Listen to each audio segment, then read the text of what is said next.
Hi, I'm Noah, and I'm roasting every US president in order again. Today is part 3 of my roast of 7th US president, and a guy who somehow sold himself as a man of the people despite owning a cape, Andrew Jackson. As a general in 1818, Jackson invaded Florida, which was a Spanish territory at the time, without permission from the president or secretary of war, although he would later claim that he had received permission in a letter that historians now agree almost certainly didn't exist. Oh yeah, said Jackson, if there's no letter, how do you explain this?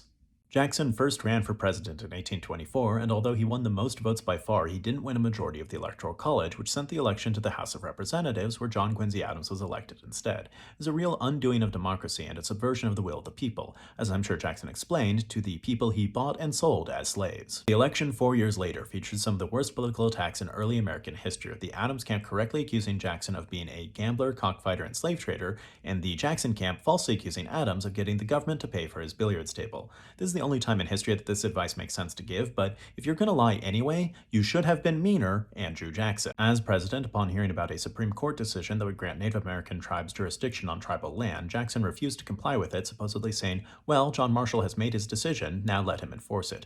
You might think that Jackson picking and choosing which Supreme Court decisions he would enforce would make things really unpredictable, but actually it was super predictable. If it helped minorities, he wasn't going to enforce it. In 1830, Jackson signed the Indian Removal Act, which in theory gave the president the authority to negotiate with Native tribes to remove them from their land, but in practice, in order to remove Native Americans, Jackson engaged in violence, coercion, and bribery, and often negotiated with Native officials who didn't represent everyone who would be affected by the removal.